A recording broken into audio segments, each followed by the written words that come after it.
Coming up with today's episode, encoding and ripping, your picks for tools to archive your discs, World Cup soccer, housewives behaving badly, and Matt Damon's search for truth. It's what we're watching. Some thoughts on vertical banding, PS3 upscaling, and of course the Blu-ray releases for the week of June 22nd, 2010. This is HD Nation.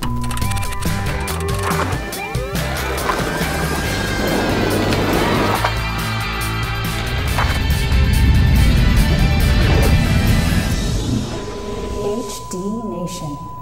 Today's episode is brought to you by GoDaddy, Squarespace, and Gamefly.com. Go to Gamefly.com/HDNation for your free trial membership. Welcome to HD Nation. I'm Robert HERON. And I'm Patrick Norton. HD Nation is your guide to the best in HD content and the best in home theater gear, no matter what your budget is. Blu-ray, online, satellite, cable, over the air, if it's in HD, we like it. People, it's E3 week. Are you excited? Video game, it's the biggest, the annual craze debut of the latest in video games and weird-ass console accessories. We're going to have our picks of the best HD gaming eye candy, sorry Wii fans, in just a second, along with an update on the latest 3D HD video games. Right now, though, I got to read this email from Brad.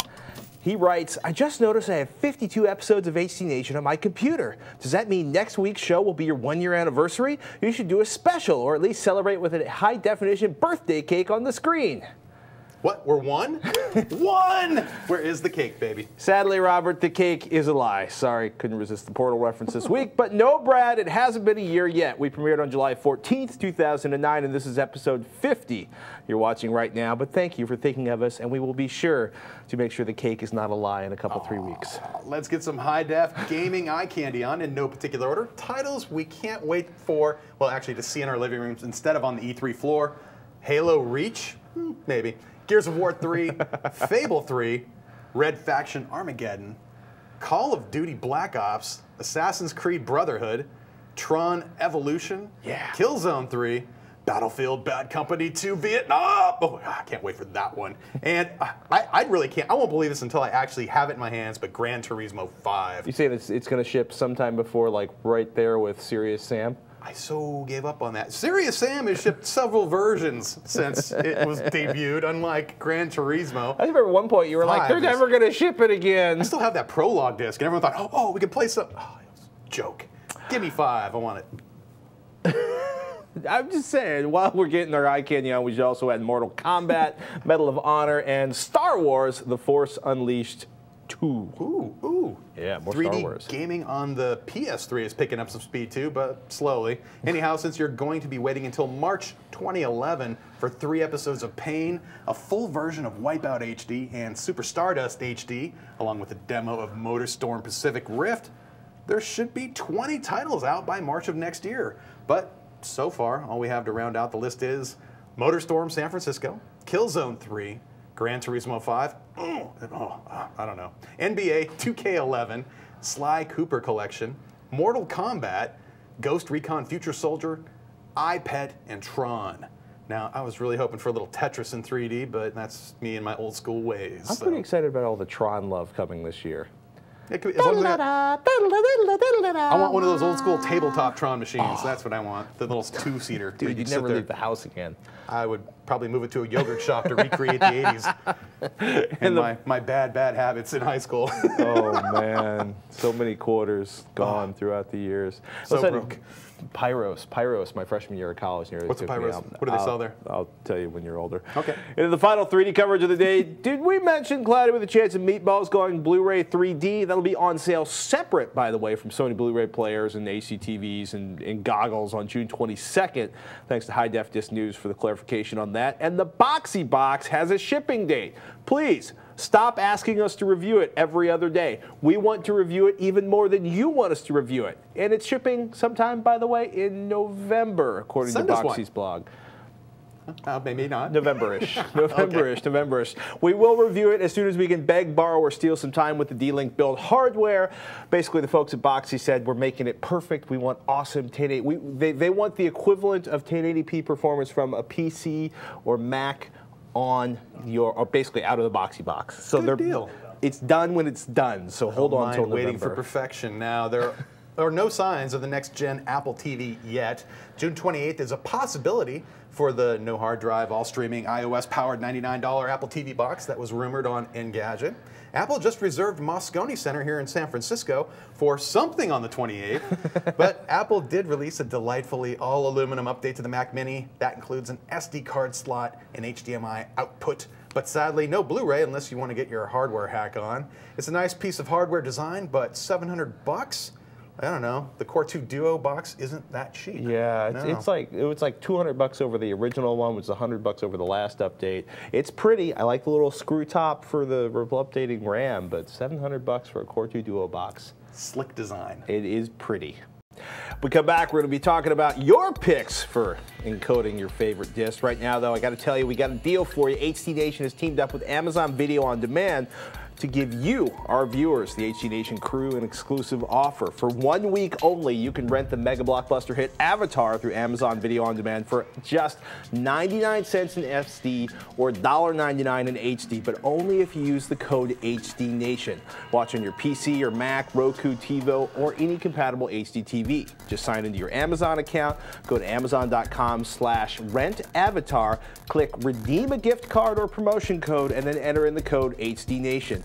This is exclusive, people, just for HD Nation fans, and it expires June 29th. Check it out now, and do me a favor, tell all your friends to do the same. It's good only for the purchase or rental of the movie Avatar, and again, it expires on 6/29/2010. U.S. customers only. Other restrictions do apply. See amazon.com/Pandora1 for full terms and conditions. Time to thank one of our sponsors. I want to let you in on an inside scoop. VeriSign, the registry for .com and .net domains, will be raising their prices on July 1st. That means our standard $7.49 .com offer from GoDaddy will be going up too. So if you want to beat the price increase, you need to act now. Just use the promo code HDN10 when you check out to get your discount. Remember, prices are going up July 1st, so head over to GoDaddy.com and grab your domain now. Be sure to check out revision3.com/GoDaddy for a list of all the amazing GoDaddy deals from Revision 3. I am consumed by the World Cup. You're obsessed, dude. Oh, it's so good. It's about time we did another edition of What We're Watching. Mr. Heron, how many games, World Cup, soccer, football, whatever we're calling it this week, how many of the games have you caught so far? Probably a dozen, I would think. 10 or 11 or 12. You don't even like soccer. This started right on day one. I happened to be in Las Vegas, so the gambling part helped me to encourage me to watch many of them. But then USA was also the other day, and we ended up... USA versus England? We won, 1-1. We tied, which was, I guess, it's a draw, technically. But given the fact that everybody's like, you know, America will be... People are like, America's going to be crushed. It's going to be an ass-kicking of epic proportions. Could have been. It was a tie. That's maybe a win. Not. Yeah. As far as America's concerned. You name it. I have... Brazil, Portugal, England, North Korea. Uruguay, probably Paraguay. There were so many. Who else did I mention Portugal? I have to mention Portugal because I have a bunch of friends. You've really seen like 12 games. I got up on, was it Tuesday at 6 o'clock to make it to my local pub by 7. Or 6:30 we were there having breakfast, and they actually opened the whole place up, and they had like all the games on. We sat there all day watching them. So eating your oatmeal for breakfast? I should say I was middle of the week. I'm doing this too, so it was like you're self-employed. You can do it however. You were investigating. You were researching. Even today, I was getting a sandwich for lunch. Boom! The game is on. I think it was Uruguay actually was playing, and that was awesome. Coming back, I was sitting in the airport having lunch. It was, what was I watching? The Italy game. I had to watch that one. So it was like 90-minute blocks of just intense competition.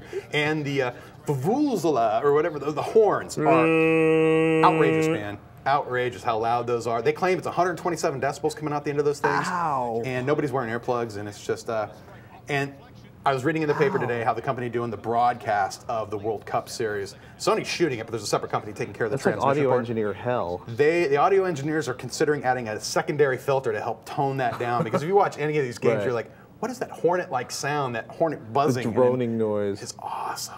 Just awesome. I'm surprised. I'm really into it at this point. It is truly the world sport.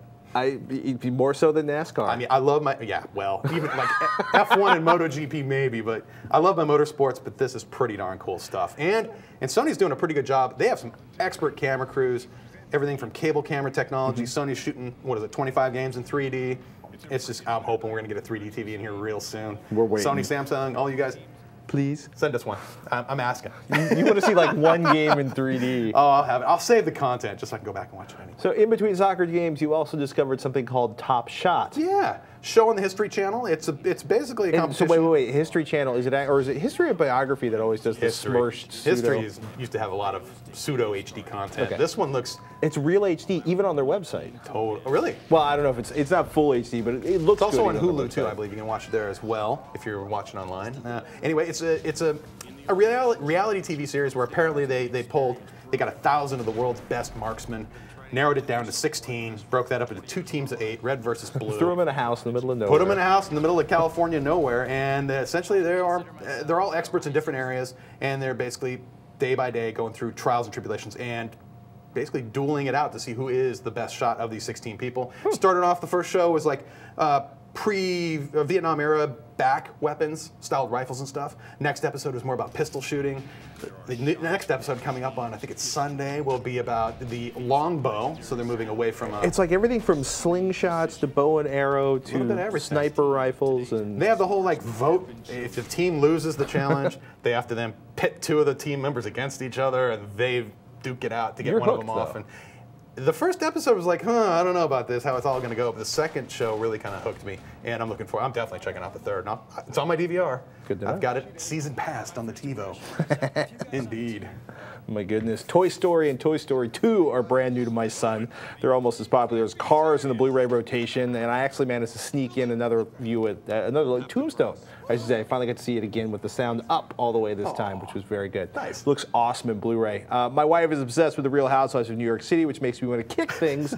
Fortunately, True Blood just fired up again on HBO, which looks fantastic as always, as does The Deadliest Catch. And someday I will finally see the Mythbusters Duct Tape Hour 2. That was pretty epic. No spoilers. No, it involves lots of duct tape. What's coming out on Blu-ray this week, Mr. Heron? Oh, it's time for the new Blu-ray releases for the week of June 22nd, 2010. First up, as we mentioned earlier, Cloudy with Meatballs in 3D. Now, finally, if you bought a brand new 3D HD TV and a 3D Blu-ray player, but missed out on one of the bundles that includes a movie, or if your bundle came with Monsters vs. Aliens, you can now buy Cloudy with a Chance of Meatballs by itself. It includes most of the extras that came with the regular 2D version, like expanded scenes, the Raining Sunshine music video from Miranda Cosgrove, behind the scenes of that music video, the making of Cloudy with a Chance of Meatballs, and a featurette that focuses on the voices behind the film. So if you're lucky enough to be a 3D early adopter, now's your chance to pick up the first 3D movie available for individual sale. Next up, Death Race 2000. Starring David Carradine and Sylvester Stallone, this 1975 film takes place in a futuristic year, 2000, where car racing has been stepped up a notch. It's not just a matter of how fast you get to the finish line, but racers also get points for each time they hit innocent pedestrians as they race coast to coast in 3 days. It was remade a couple of years ago into a pretty generic action flick starring Jason Statham. But if you're into the campy cult 70s thing, check out the original Death Race 2000. Also released this week, Entourage, the complete 6th season. One of Patrick's favorite shows, this HBO original series follows a Hollywood star and his posse as they go through the ups and downs that come when you're living the good life.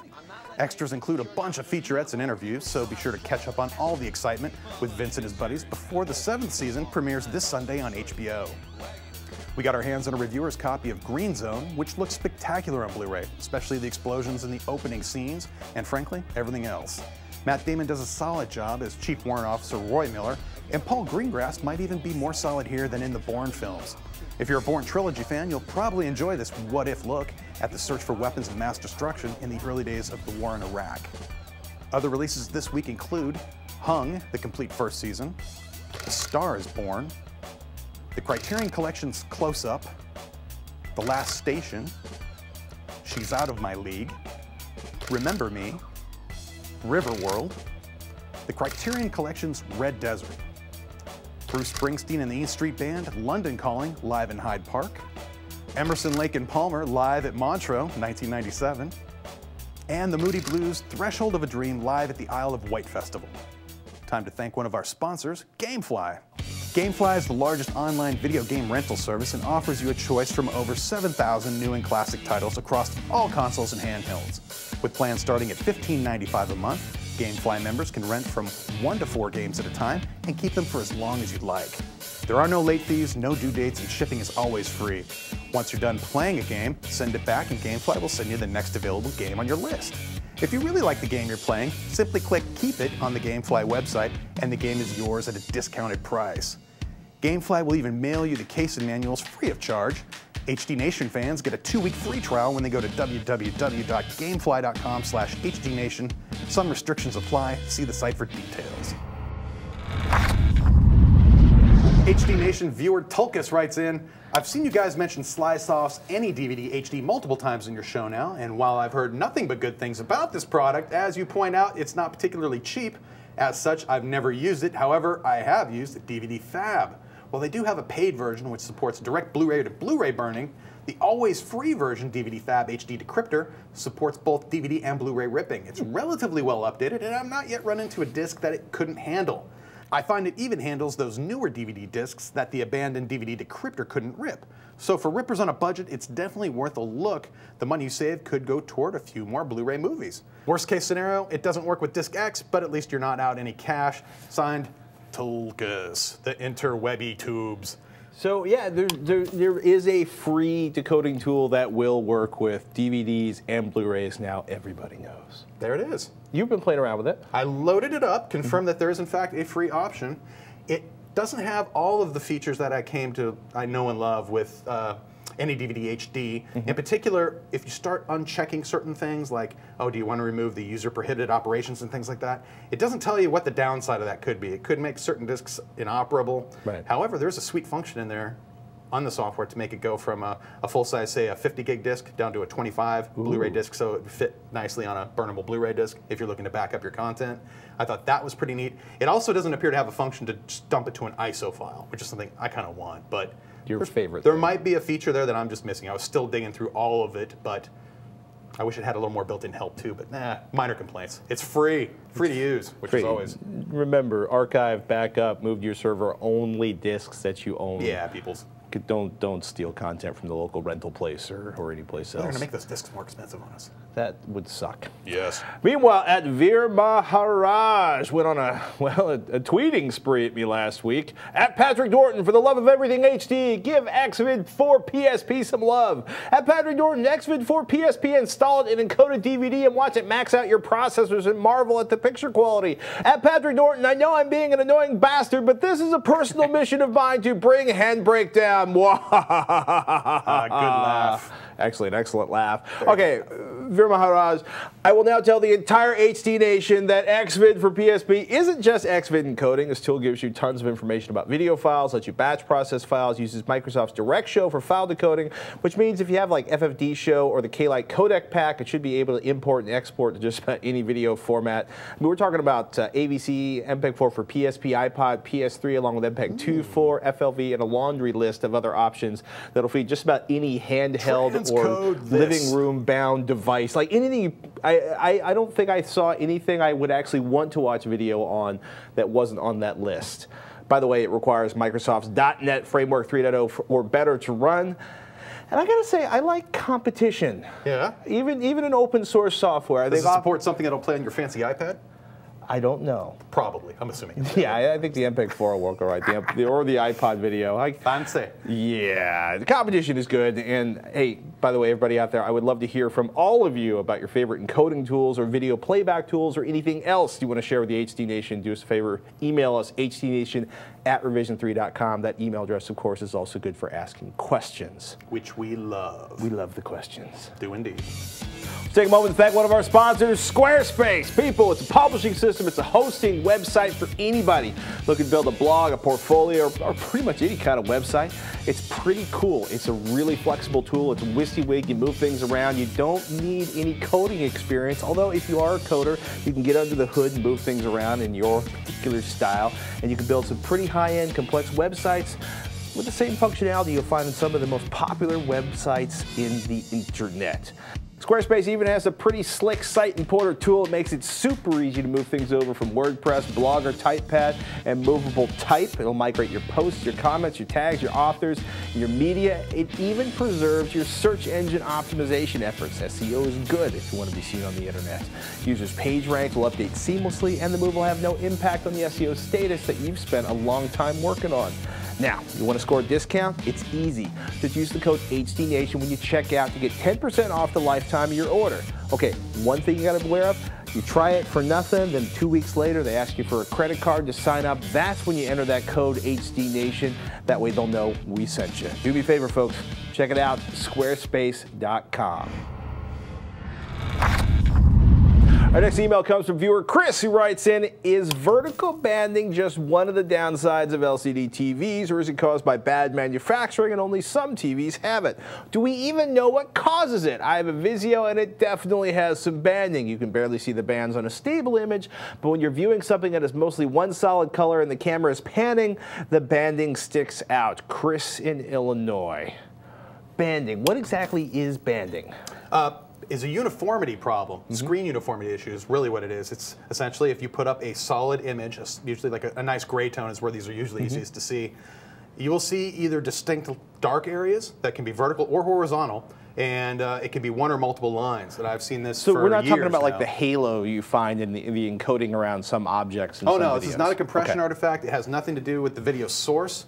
Some things, some types of video, it is easier to see in. As pointed out, in a static image, it's fairly hard to notice. But when the camera starts to pan, particularly vertically or horizontally, especially with a semi-solid background or a nice smooth gradient like sky or sunset shots, you will see those artifacts, the TV itself with the artifacts appearing, and it can be quite the annoying. And 3 years ago, I picked up an LCD TV for myself.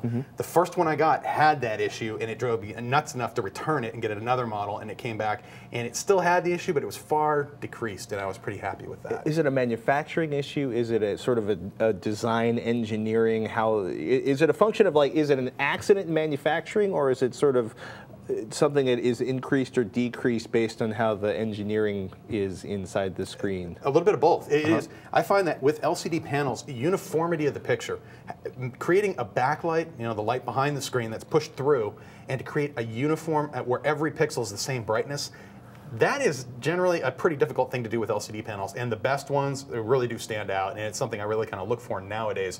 The causes or the results of this problem could be several items, including the uneven backlighting, which nowadays, especially with edge-lit systems, that makes it even more hard when you have lights coming in from the sides and you're trying to get the whole screen to light up evenly. So one of the worst causes of banding would basically be like one strip of LEDs that was brighter or dimmer than the rest of them? Could be. Okay. Although with the LEDs that are direct lit like you're talking about, they tend to bend those pretty carefully and they can be corrected.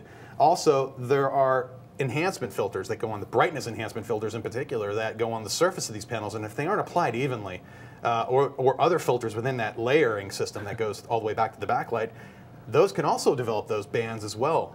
They used to talk about like Monday and Friday cars. Like you didn't want a car that was built on Monday and Friday. So do you not want an ACTV that was built on Monday or Friday? I will say in all my, we used to use a device that would take a snapshot. When we do testing of TVs, we'd use a full screen imager where it would look at the whole display. We'd take about 10 to 20,000 data points and look at uniformity that way. It's like measure the luminance of every one of those points, average it out, and some of the best LCDs we saw could hit about 90%. And some of the worst, of course, were just like, wow, okay, it's a little bit brighter here. Some of the worst were honestly the very first edge-lit displays where the edges were really bright, but the middle was really dim, and you're like, oh, this is just ridiculous. But the bad news is there's really no way to fix it. But as you pointed out, it isn't noticeable, not that noticeable anyway, in static pictures. Now, it is easy to check your TV for this kind of thing with a free tool like tvblink.com. They have a free benchmark you can download. Burn it to a DVD. It's an ISO file. It's really easy to do. Don't even need software, I think, on most Windows boxes to do that. Or anyway, you know how to make that. Put that in and run the screen uniformity test. It happens to be a blue sky with clouds that scroll horizontally and vertically. And you just look for the thing that's not moving on the picture, and it will be the banding, if it's there at all. So basically, download that, burn the disk, search for how to burn an ISO. If you really want to anger yourself about what you purchased, and how about you only if you're in like the return period. If you've just bought an ACTV, you're in the return period. Download that, run it, and you can look for. You might help yourself out if you want to make yourself feel a little better. Just increase the backlight intensity and make it a little bit brighter so your eyes are a little less sensitive to the darker patches, but they're still there. And it's not really going to fix anything, but you know. It's hard to do that before you buy it, unless you're in the store and you can actually open that TV up. But usually if one model has it, that particular series is probably affected. Got it. it's something. It's like so don't exchange it for another model of the same thing. Try a different model. I did, and it did brand. help. I had one that I thought was a little peculiar, and then it ended up stepping me up into. I checked the serial numbers. It did come back significantly ahead, and it was definitely better than it was before. But that's a tough one, and that's one that really. After seeing, you won't see this on a plasma display, by the way. Plasmas are extremely uniform in general, unless there's some defect there, but they don't have this issue that we're talking about. This is strictly for LCDs, and it can affect any kind, be it fluorescent backlit or LED lit, doesn't really matter. And again, it's just one of those things that's hard to check before you actually buy something like that. I would hope that they would have had that fixed a long time ago, but that seems to be one of those ongoing issues with LCD panels. Ken writes in, I've got a 42-inch Panasonic Plasma HD TV S2 series and a PS3 feeding it games, Netflix, and videos via a media server.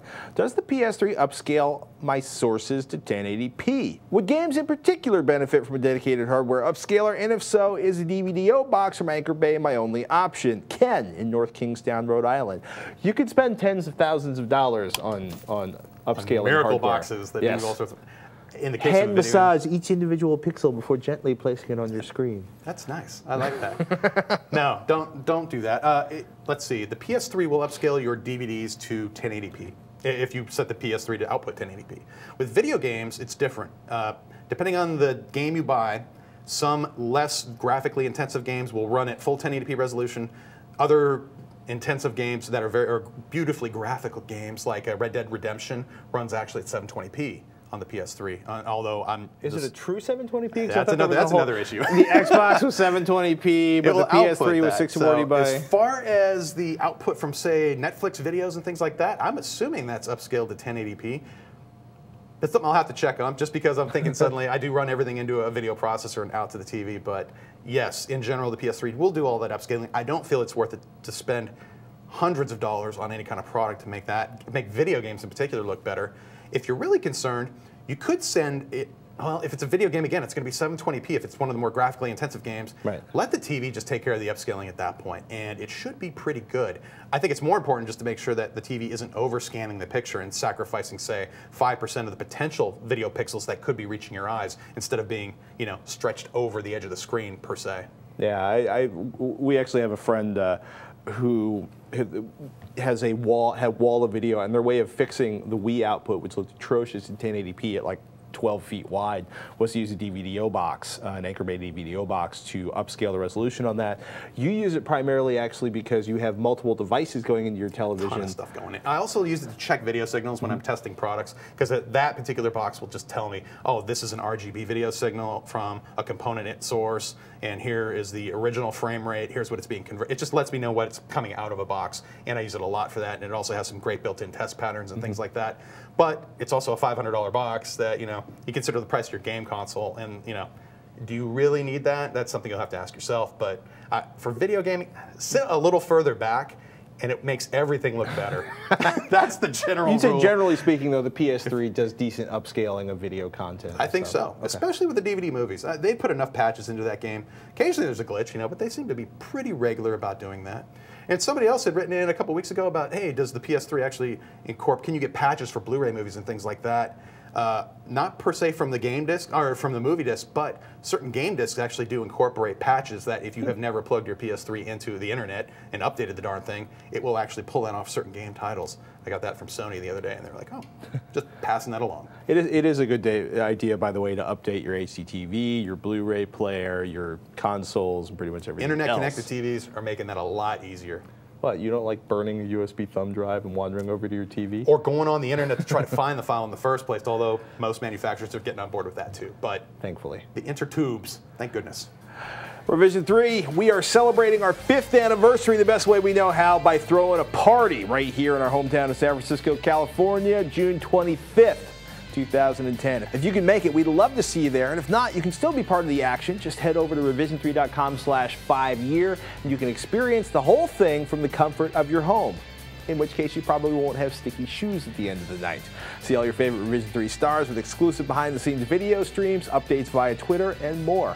Please help us celebrate our 5th anniversary Revision 3 style. Get all the details at revision3.com/5year. We hope you guys enjoyed this episode of HD Nation. As always, we want to know what you think. We depend on this, actually. So send your comments, questions, or suggestions to hdnation@revision3.com. Be sure to catch us on Twitter. You can find us at twitter.com/HDNation, and we've got links regarding pretty much everything we talked about in the show today in the show notes for each individual show, the episode pages at hdnation.tv. Plus, you'll find all the links to subscribe to the show. So subscribe and watch, and until next time. Thanks for watching. I'm Patrick Norton. And I'm Robert HERON. We'll see you next week.